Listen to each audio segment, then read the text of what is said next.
Hello and welcome to AFSPA Live, our monthly digital broadcast designed to give AFSPA members and eligible federal employees a place to ask questions and get answers about past AFSPA Talks topics, their benefits, and wellness needs. You can ask your question through the chat box on whichever social media platform you're streaming AFSPA Live, YouTube, Facebook, or LinkedIn. If you're not able to join us live, call our toll-free line prior to the broadcast at 888-435-0757 and leave our team a voice message that we may play back and answer live on air. Just tell us who you are and the question you'd like us to answer. I'll see you at the next AFSPA Live.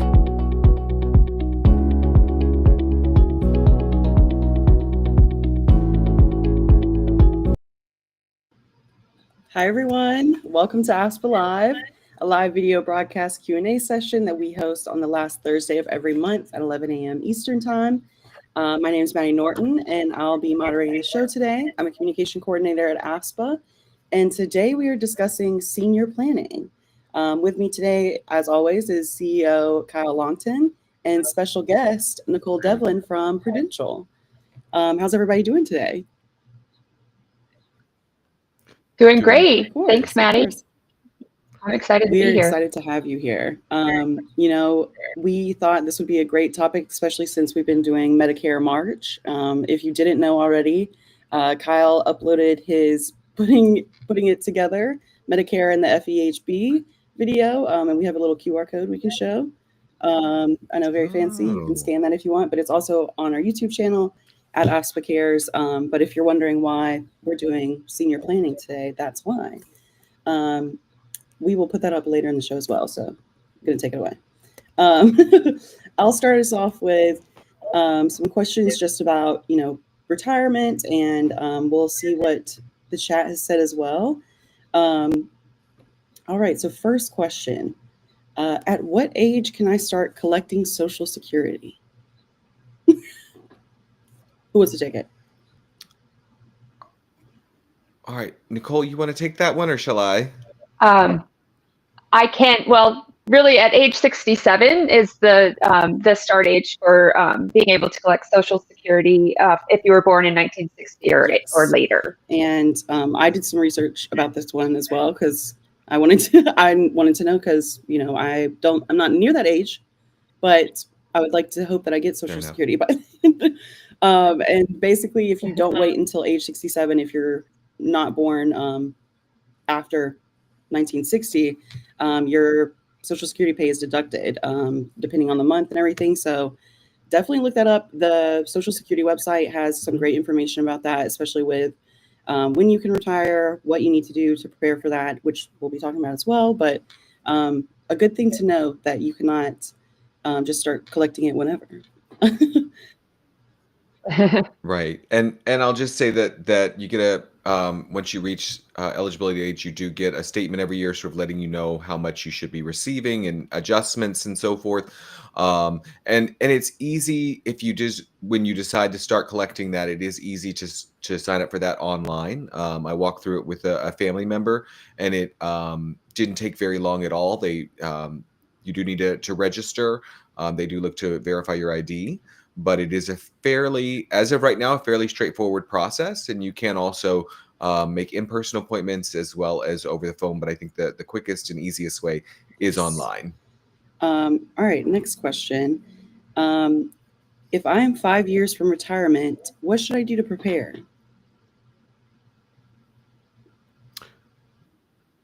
Well, so I can speak to this Please. From the aspect of thinking about life insurance and thinking about some of your financial needs and kind of where you'd like to be when you're getting ready to retire. So, obviously from a life insurance perspective and some other benefits that you might want to be thinking about that you have in place.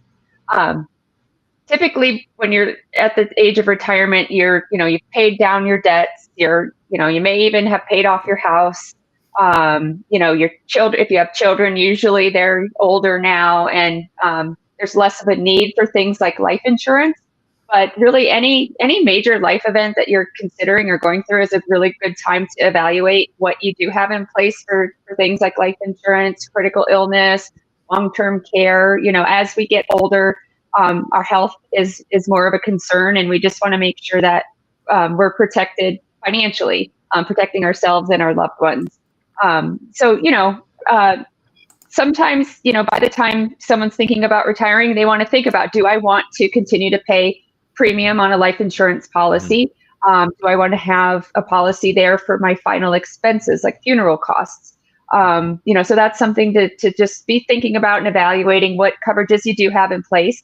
If your life insurance is tied to your employment and it doesn't continue with you as a retiree, those are things you want to make sure you understand or are looking into. And, AFSPA has plans that do continue into retirement and things like that. So those are just some aspects of things financially you want to be looking into.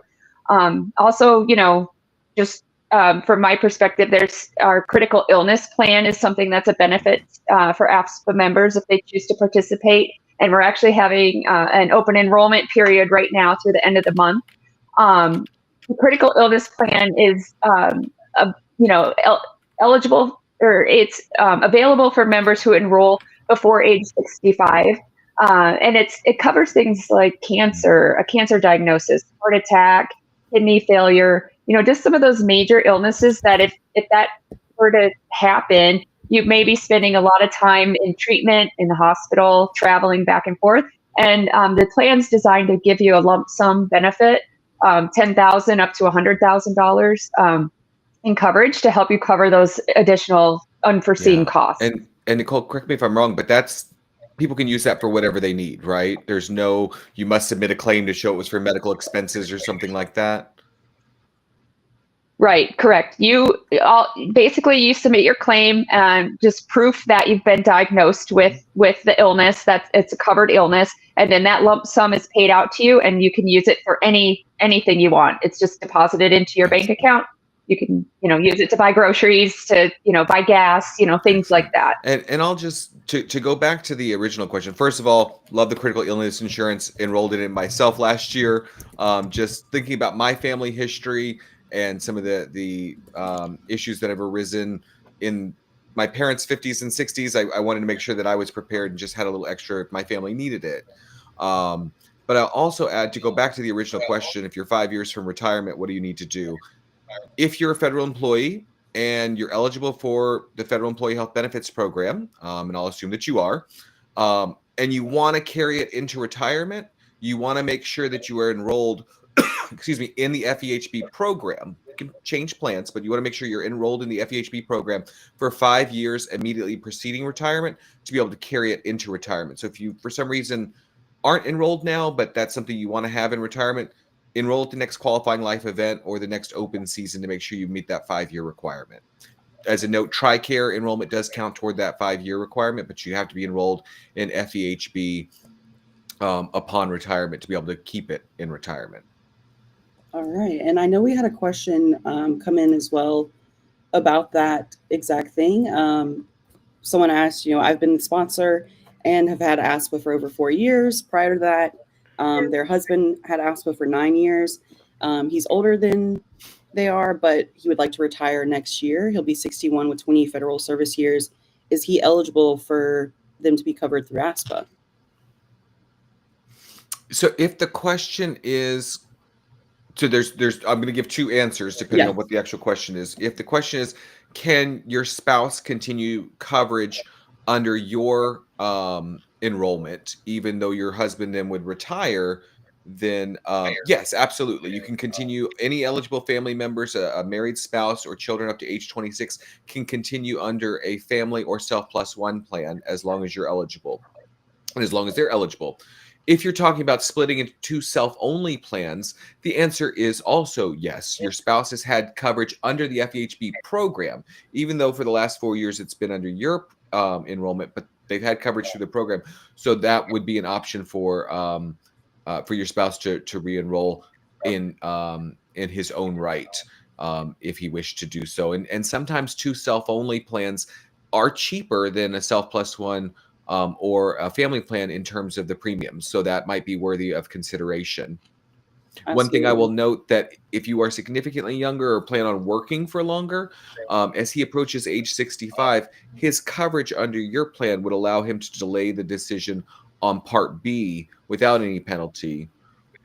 See the full video on Right. Medicare and the FEHB for full details, and Right. feel free to reach out with any questions. There we go. QR code again. But feel free to watch that and follow up with any questions. Right. And I'll leave that on the screen a little bit just as we start looking through some questions. Definitely check that out. Kyle does it every year. The information is as new and is updated as I believe you did March 4th, Kyle. So definitely check that out. And there's also an email at the end of the presentation, right, where they can send any questions they may have if it wasn't answered during the presentation. So definitely check that out. We highly recommend it. It's on our YouTube page. And I'll go ahead and go into some other questions. I know we talked a little bit about, critical illness insurance and how it's great in case, God forbid something were to happen or you were to get some illness that you needed that coverage. But with that being said, are there any limitations to applying for critical illness insurance? So yes, if you've been diagnosed with one of the illnesses in the past that are covered, then you would not be eligible for this coverage over $10,000. So we do offer up to $10,000 guaranteed, no medical questions asked, no health exams. So if you wanted more than that, you do have to answer some questions, and you may not be eligible if you've had those illnesses in the past. But I would just say again, the illnesses covered are stroke, heart attack, kidney failure, cancer are the big ones. So, which like Kyle had mentioned, if you have a history of that in your family, it might be something Absolutely. to consider. And with that, I'll kind of plug that it is Colon Cancer Awareness Month, and I think that it's numbers are showing that it's becoming more and more common, and I think that especially you should go and get your colon checked. I think it's age 35 and up, or maybe age 40 and up. And if that's a history in your family, absolutely look into getting critical illness insurance as well, just to help you, and then potentially help any loved ones that may have to be a caretaker or things like that. Because like Nicole said, you can't get critical illness insurance after a diagnosis like that. So it's better to have it just in case than need it last minute. Yeah. Mm-hmm. And I'll just note on Colorectal Cancer Awareness Month, absolutely, please have those conversations with your doctor. And if you're age 45 or older, it's time to get a comprehensive exam, whether that's a colonoscopy or it could be a less invasive procedure, something like the Cologuard, which is also covered by federal plans. These are considered A or B recommendations depending on what you need, starting at age 45 by the U.S. Preventive Services Task Force.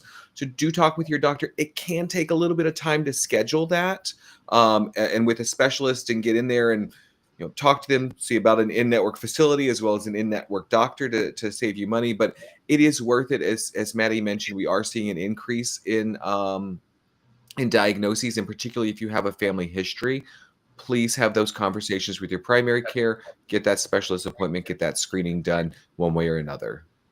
Exactly. And I know that our topic is senior planning, and a lot of senior planning has to happen when you're not considered a senior yet. And I know, Nicole, we did a podcast last year about life insurance for millennials. And so I'd love to pose the question, when is the best time to apply for life insurance? The younger you are, the better, to be honest. Just typically, it's as we get older, our health, it just changes, and we don't usually get healthier over the course of the years. I mean, it can ebb and flow, of course. But honestly, anytime, like I kind of mentioned this before, anytime you have a major life event happening, you're getting married, you're getting divorced, you're having a child, or you're planning to have children, or, you're changing jobs, your income changes quite significantly. You're moving, if you're, if you're being deployed, there's just a lot of different things that happen throughout life, that really you should take a look at what coverages you have in place. I always, there's different types of life insurance. There's term life insurance where it's for a set period of time. And then there's, whole life insurance. And, I think there's just, even outside of the plans that we offer AFSPA members through Prudential, there's considerations that everyone should be talking with, their financial advisor about, or, different resources. But, it's definitely, a lot of times people have insurance through their employer. Sometimes, like I said before, it's also good to have access to a plan that maybe isn't tied to an employer, because, you could work somewhere for 10, 20 years and then have to switch jobs, and maybe, your coverage, your needs have changed, and it's nice to have a plan that is, supplemental to anything you might have through an employer as well. So the AFSA plans can provide that for you. There's, like I said, it's not, a lot of people think it's like kind of set it and forget it with life insurance. You apply once and then you're done. I would recommend that you do think about evaluating your coverages anytime you have a significant change in your life. And I'll put a plug in for regularly checking your beneficiary forms, especially at any of those events that Nicole mentioned, whether it's marriage, divorce, children, maybe loss of family members, and so forth, just to make sure that you got the right people on there, because that, even if you say I leave everything to my spouse, if you've named your sibling from an ancient life insurance document, they'll be the beneficiary. It's a contract that overridden is not overridden by any kind of will or anything like that. So do take that time regularly to check those forms. I recently found out that I was leaving everything to my siblings, and I've been married for over a decade, so had to update that. Right. Yeah, I would have been around to see it, but yeah, could have been. Yeah, exactly. Yeah, true. I'll go ahead and ask a question about what's the difference between life insurance and then accidental death and dismemberment. Not a great. That's sorry, I was just going to say a terrible name, but yes. So it is. We do offer life insurance and accidental death and dismemberment to AFSPA members.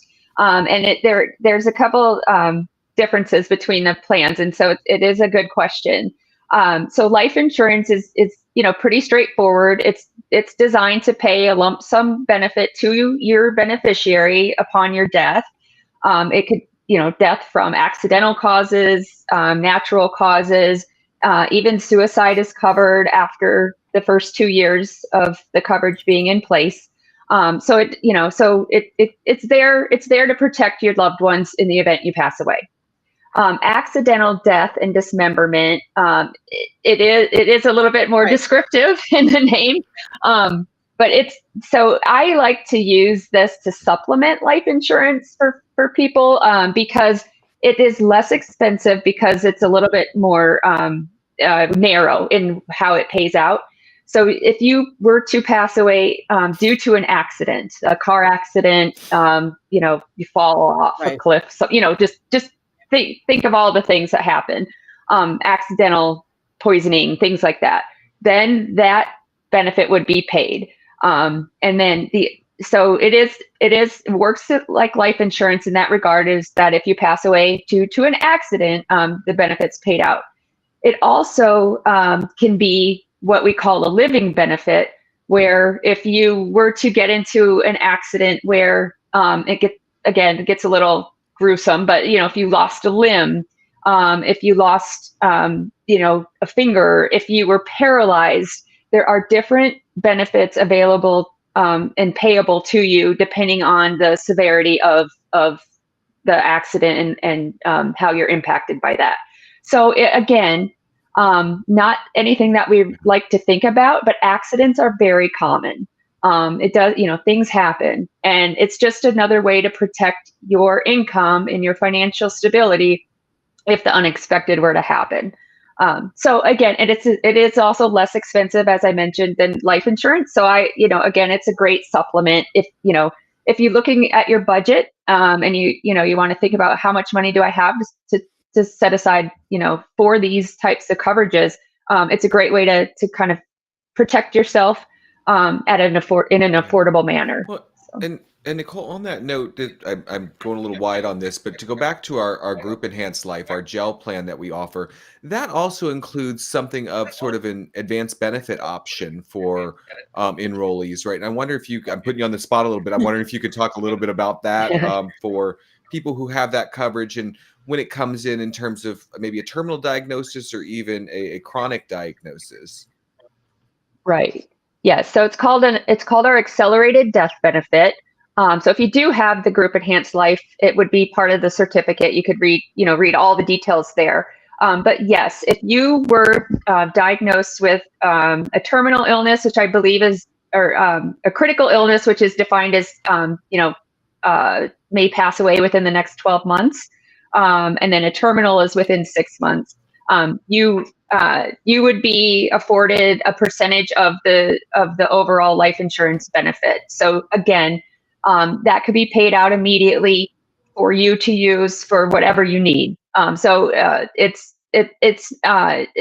doesn't pay the full benefit until you would pass away. Then you'd receive the difference, but it does pay a percentage of the benefit right away to help you cover those unexpected medical expenses. So I'll encourage anybody who's interested, check out the page on our website. The URL is on the screen.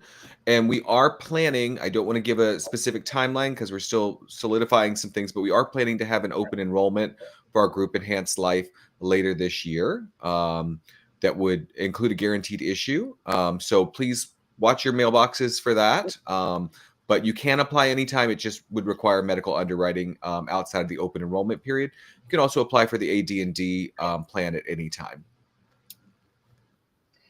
Yeah, and I also wanted to mention, since we're on the topic of senior planning, and are open, and you are planning the open enrollment later this summer, but we are also getting ready to launch a new senior life plan, which is really designed for those final expenses, funeral costs. It's the benefit amounts are I believe $15,000 or $25,000. You can choose between the two amounts.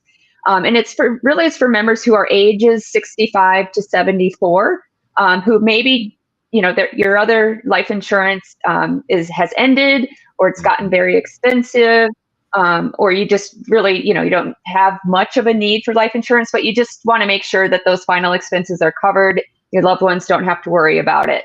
Or maybe you want to, give something to one of your favorite charities. That's another reason sometimes people like to have that coverage in place as they're older. But again, we're looking at launching that probably in the May timeframe. It's not available quite yet, but just be on the lookout. We'll definitely get the word out once that's available. So we just want to make sure that we take care of as many members as possible, and care for those different life stages. Absolutely. And I just want to say thank you, Nicole, to you and your team, because I know we've been working on that for more than a year, and some of the delays have been making sure we've got everything right on our side. I think that's most of the delays, but we are looking forward to launching that, and we'll definitely have more information out to our members by email, podcasts, things like that. Lots of information coming when that plan launches. All the details will be in there. But in the meantime, check out the existing plans at AFSPA.org/AIP/life. And we'll also be adding the senior life plan there once it's available. Yes. And before we jump into, we have a lot of resources available for seniors today. So before we jump into that, I want to ask one more question, just because it's pertinent right now. If someone asks, if I were to lose my job, how long until I lose my healthcare coverage? Yeah. So typically the standard requirement under the Federal Employee Health Benefits Program is that you get an automatic extension of your health insurance for 31 days after the date of termination. You do have the option then, in most cases, to enroll in what's known as Temporary Continuation of Coverage, or TCC. This is the federal government's version of COBRA, and you can enroll in that for up to 18 months. As a former employee. At that point, though, with TCC, you do enroll separately. You have to pay the full amount of the premiums plus usually a 2% administration fee, and you pay that directly through and enroll through the National Finance Center. You can find information in all plan brochures as well as on OPM's website about TCC. And that may be just an option that you exercise for a few months while maybe you're looking for other employment or other coverage, perhaps through a marketplace plan, a family member's plan, if that's an option. But that is available for up to 18 months. But again, you do pay the full premium, which means the employee portion and the employer portion. So also what the federal government's typically been paying. All right, good to know. So if you've been waiting for some resources, listen up because we have multiple for you. I'll kind of start off with one of our most recent events we had was the 2024 Planning for Change with our Senior Living Foundation. And that is something we do every 2 years where we have multiple speakers just speak about, how to prepare for retirement, how to live as a senior. And if you weren't able to come to that in 2024, don't you worry. We have the recording, and I'm going to flash that on the screen right here. So definitely go check that out. The full recording's there. There's talks about Medicare. Remind me, Kyle. Yeah, we've also got healthy living as a senior, the various options that are available. There was a session on estate planning, as well as a session on long-term care insurance and sort of what to look for and what to consider with that. So you can find all that. It is a long video because it was a multi-hour session, but you can, if it's a topic that's not of interest to you, you can skip around. And when the person at the podium changes, you're on to a new topic. Right. So definitely check that out if you're looking for like a really in-depth view about senior planning, because that's the best place to go. And then if you want to learn more about what the Senior Living Foundation is, that is a website you can also go to where we have even more resources. I'm trying to scroll to the link there. But go there and you will be able to see all the other resources we have. And then I'll jump to another event, or I should say events. AFSPA events, we say this every time, but specifically during these next couple of months, we have lots and lots of events specifically for Prudential webinars. And I'm reading off screen because I have all of them here. But if you didn't know, we do webinars each month with Prudential. They're free, and you can just sign up at afspa.org/events. We have a financial wellness checkup on April 22nd, and you can schedule a time from 10 a.m. to 4 p.m.